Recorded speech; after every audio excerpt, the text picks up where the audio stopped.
திருவள்ளுவரின் வழியில் வாழ்ந்து வாழ்வின் உன்னத நிலையினை அடைய திருக்குறளோடு நாம் என்னும் இந்த நிகழ்விலே இணைந்திருக்கின்ற உங்கள் அனைவருக்கும் முதற்கண் வணக்கம்.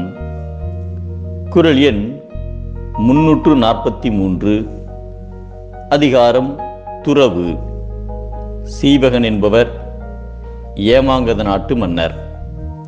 அழகு, வீரம் முதலியன இவரிடம் சிறந்து விளங்கியிருந்தன. நல்ல நெறிமுறையில் அரசு புரிந்து செங்கோல் ஆட்சி நடத்தி வந்தார். ஒரு நாள் அவர் ஒரு பூம்பொழில் சோலையில் உலவி வந்தார். அவ்வாறு வருகின்ற பொழுது ஒரு காட்சியை கண்டார். அதில் ஒரு ஆண் குரங்கு பலாப்பழத்தின் சுளைகளை எடுத்து தனது பெட்டை குரங்குக்கு கொடுத்து கொண்டிருந்தது. அதனை தூரத்தில் இருந்த அச்சோலையின் காவலன் பார்த்துவிட்டார். உடனே அவன் ஓடி வந்தார்.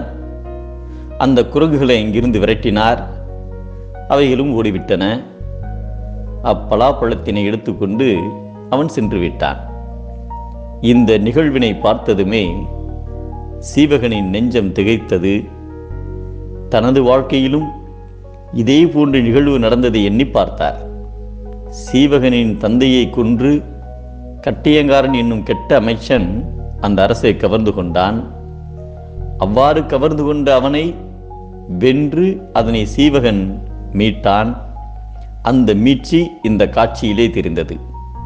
உடனே சீவகனுக்கு ஒரு மெய்யுணர்வு தோன்றி உலக போகங்களையும் அரசு செல்வங்களையும் ஒருங்கே துறந்து துறவியாக போனார். ஐம்புலன்களின் சுவைகளை அழித்தல் வேண்டும், விரும்பி நின்ற பொருள்களை எல்லாம் முழுதும் விட்டு விலக வேண்டும். அவ்வாறு விலகுவதே துறவு என்பதை அடல் வேண்டும் ஐந்தன் புலத்தை, விடல் வேண்டும் வேண்டிய எல்லாம் ஒருங்கு என்கிறார் நம் தெய்வப்புலவர் திருவள்ளுவர். ஐம்புலன்களை அடக்குதல் துறவு, விரும்பிய பொருட்களை விலக்குவதும் துறவே.